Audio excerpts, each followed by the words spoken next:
Hello everyone and once again welcome back to your YouTube channel. जी हाँ दोस्तों, यही वो चैनल है जिसमें लगातार आपकी सभी प्रतियोगी परीक्षाओं की तैयारी के लिए महत्वपूर्ण वीडियोस प्रोवाइड किए जाते हैं। तो मैं हूँ आपकी host doctor Seema Tiwari. I am from Navodaya Vidyalaya rowing Arunachal Pradesh और अभी मैं अरुणाचल प्रदेश में फिजिकल एजुकेशन टीचर फीमेल के पद पर कार्यरत हूँ, आप सभी को पता है। तो दोस्तों, मेरा जो भी एक्सपीरियंस है, जो भी नॉलेज है, वो मैं आपके साथ इस वीडियो में शेयर करूंगी कि आप किस तरीके से एग्जाम की तैयारी करें और वो कौन से क्वेश्चंस हैं, वो कौन सा टॉपिक है जो आपको आपके सिलेक्शन तक जरूर पहुंचाएगा। तो वीडियो को पूरा देखें, लास्ट तक देखें दोस्तों। यही वो क्वेश्चंस हैं जो कि ओल्ड क्वेश्चन पेपर से लिए गए हैं, मॉक टेस्ट पेपर से लिए गए हैं और सिर्फ सेलेक्टेड क्वेश्चंस ही आपको यहाँ पे मिलेंगे जो कि आपको सिलेक्शन में हेल्प जरूर करेंगे। और दोस्तों, अगर इस बार आप अपनी एक सीट पक्की करना चाहते हैं, गवर्नमेंट जॉब हासिल करना चाहते हैं और जो भी वैकेंसी आई है, चाहे वो यूपी टीजीटी की हो, यूपी पीजीटी की हो, मध्य प्रदेश माध्यमिक खेल शिक्षक या मध्य प्रदेश प्राइमरी खेल शिक्षक की जो वैकेंसीज आई हैं, उन सभी के लिए ये क्वेश्चंस आपके लिए बहुत ही ज्यादा हेल्पफुल होने वाले हैं। तो वीडियो को पूरा देखें और इन क्वेश्चंस को हमारे साथ सॉल्व करते चलें। So let's start with question number 1 और क्वेश्चन स्क्रीन पे है दोस्तों कि a muscle contracts but no movement takes place. It is known as। तो पहला ट्रिक जो आपको एग्जामिनेशन हॉल में अप्लाई करना है कि क्वेश्चन को ध्यान से पढ़ना है कि मसल में कॉन्ट्रैक्शन तो होता है लेकिन कोई मूवमेंट नहीं होता है।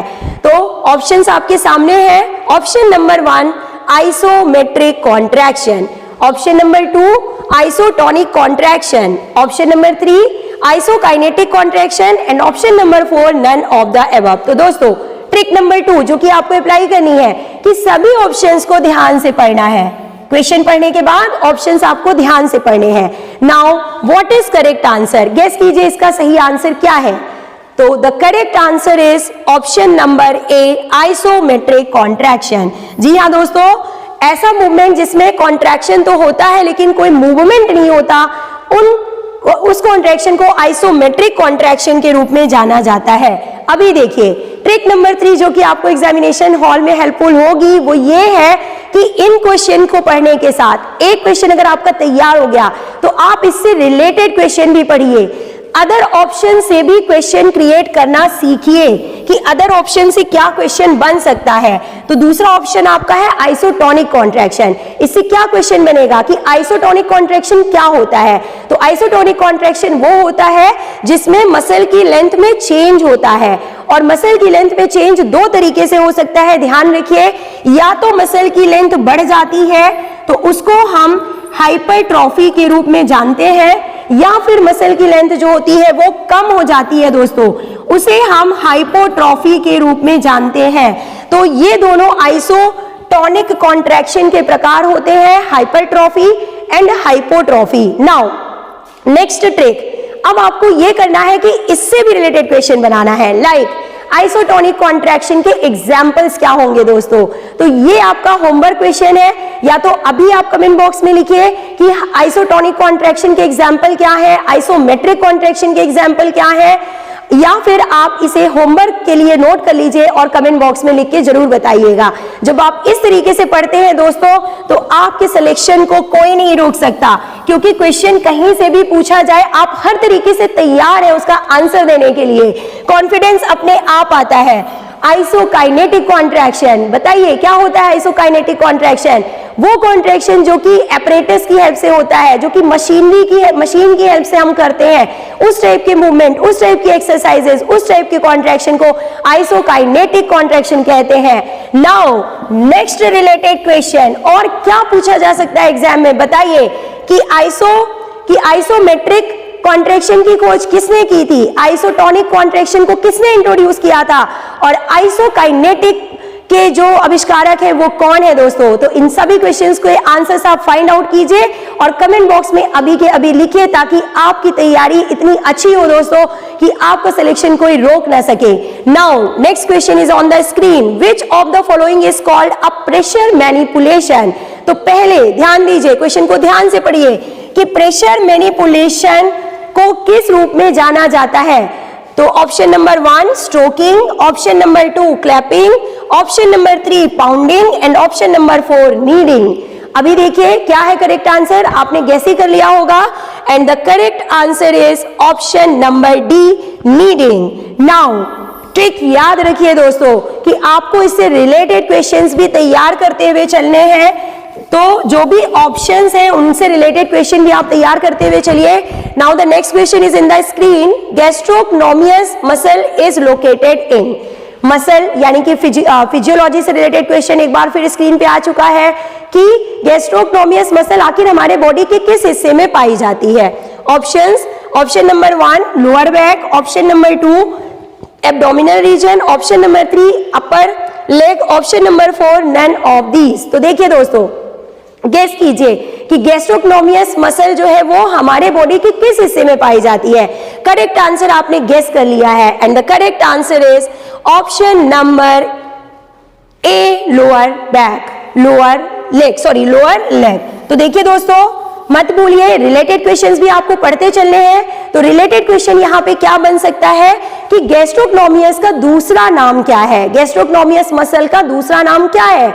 तो आपने पढ़ रखा है, आपको मालूम है, और ये क्वेश्चन अनकाउंटेबल टाइम्स एग्जाम में पूछा जा चुका है दोस्तों। मैं अपने पर्सनल एक्सपीरियंस से आपको बता रही हूं, तो आप इन क्वेश्चंस को 101% तैयार कीजिए, अपनी कॉपी में नोट डाउन कीजिए और इन्हीं का रिवीजन कीजिए, यही क्वेश्चन आपको सिलेक्शन दिलाएंगे। तो बताइए गैस्ट्रोक्नोमियस मसल का दूसरा नाम क्या है। तो इसे काफ मसल के रूप में भी जाना जाता है, गैस्ट्रोक्नोमियस को काफ मसल के रूप में भी जानते हैं। Now the next question is in the screen, study of joints is called. अगर हम बात कर रहे हैं मसल्स की, अगर हम बात कर रहे हैं टाइप्स ऑफ मसल्स की, तो बताइए कि जो जॉइंट की स्टडी होती है उसे हम किस रूप में जानते हैं। ऑप्शन नंबर 1 काइनेसियोलॉजी यानी किन्सियोलॉजी जिसे हम बोलते हैं, नंबर 2 बायोलॉजी, नंबर 3 एंथ्रोपोलॉजी और नंबर 4 एंथ्रोलॉजी। तो what is correct answer friends, लिखिए, बताइए कमेंट बॉक्स में लिखिए क्या है करेक्ट आंसर। एंथ्रोलॉजी, जॉइंट्स की स्टडी को एंथ्रोलॉजी के रूप में जाना जाता है। नाउ रिलेटेड क्वेश्चंस क्या बन सकते हैं इस क्वेश्चन से, वो भी आपको तैयार करना है। Next question is in the screen, that who supervises the takeover during relay race। Athletics से क्वेश्चन आ चुका है दोस्तों, यानी कि मोस्ट इंपॉर्टेंट क्वेश्चन जो कि 2021 यूपीटीजीटी में पूछा गया था। आपको बताना है कि टेक ओवर जोन का सुपरविजन कौन करता है रिले रेस के टाइम पे। तो देखिए ट्रैक इवेंट से रिलेटेड क्वेश्चन है यहाँ पे। Option number 1 referee, option number 2 umpire, option number 3 lineman and option number 4 जजमैन। दोस्तों थोड़ा सा मुश्किल क्वेश्चन है, थोड़ा सा सोचने वाला क्वेश्चन है, और पहले आप सभी ऑप्शन को ध्यान से पढ़िए, उसके बाद जवाब दीजिए। जल्दबाजी में आके कोई भी आंसर टिक ना करें। यही वो टाइम होता है जब आप अपनी सूझबूझ का इस्तेमाल करते हैं, और ये थोड़े से क्वेश्चंस होते हैं जो कि अलग होते हैं, जो कि हमें थोड़ा केयरफुल होकर इनका आंसर देना होता है, और यही आपको दूसरों से अलग करते हैं और आपकी सिलेक्शन में हेल्प करते हैं।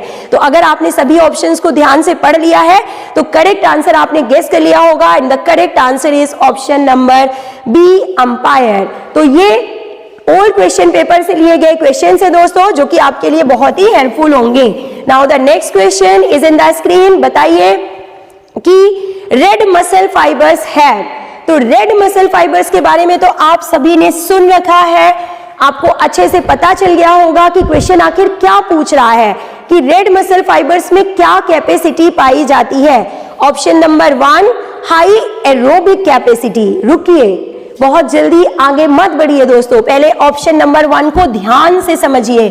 हाई एरोबिक कैपेसिटी की बात हो रही है, यानी कि इसमें जो है ऑक्सीजन ज्यादा मात्रा में पाई जाती है, देर तक ये जो है इनमें ऑक्सीजन की सप्लाई बनी रहती है इन मसल फाइबर्स में, और इसी वजह से ये देर तक हमें किसी भी काम को करने में हेल्पफुल होते हैं, इसीलिए इन्हें रेड मसल फाइबर्स भी बोलते हैं। ऑप्शन नंबर 2 देखिए, एनारोबिक बोला जाता है दोस्तों। एनारोबिक का मतलब होता है कि जिनमें ऑक्सीजन की सप्लाई कम समय तक के लिए मिलती है, तो उन्हें हम एनारोबिक कैपेसिटी बोलते हैं। ऑप्शन नंबर सी देखिए क्या है, both, and option number D जो है वो नन है।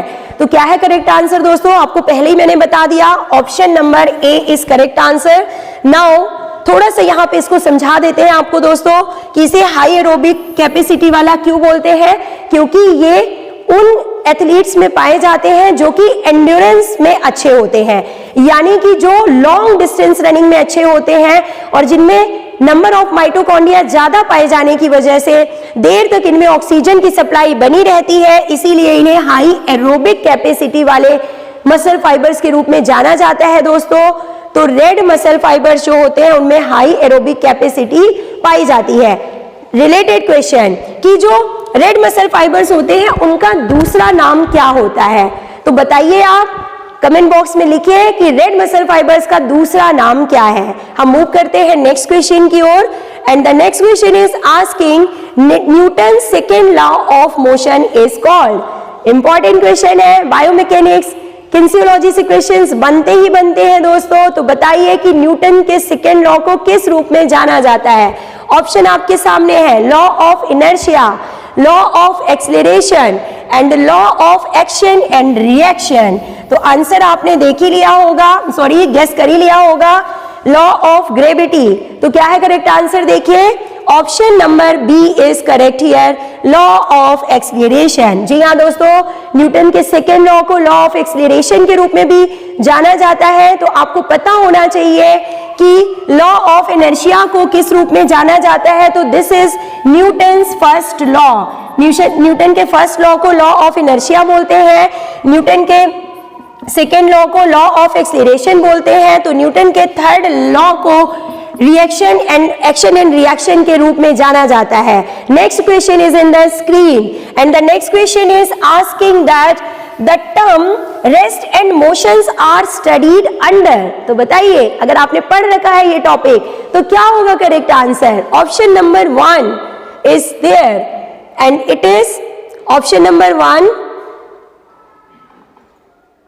Biochemistry, option number 2 anatomy, option number C biomechanics and option number 4 all of the above. तो आप समझ ही गए हैं क्वेश्चन को देख के कि करेक्ट आंसर होगा biomechanics. The correct answer is biomechanics. Next question and this is last question of the video. देखिए कि which is the last event of the decathlon. Decathlon का लास्ट इवेंट क्या होता है। Option number 1 javelin throw, option number 2 1500, option number C 110 meter hurdle और option number 4 800 meter race. तो दोस्तों important question है, आपको डेकाथलॉन के सभी 10 इवेंट्स की जानकारी होनी चाहिए, तभी आप ये क्वेश्चन सही तरीके से सॉल्व कर पाएंगे। तो करेक्ट आंसर आपने गैस ही कर लिया होगा, option number 20 correct answer 1500 meter race. तो दोस्तों आज का आपका होमवर्क क्वेश्चन है कि आपको डेकाथलॉन इवेंट्स के सभी 10 इवेंट्स के नाम कमेंट बॉक्स में लिखने हैं। First day events, second day events अलग अलग आपको कमेंट बॉक्स में लिखना है। तो दोस्तों मिलते हैं नेक्स्ट वीडियो में इसी तरह के इंपॉर्टेंट क्वेश्चंस के साथ। Till then take care, goodbye, have a nice day.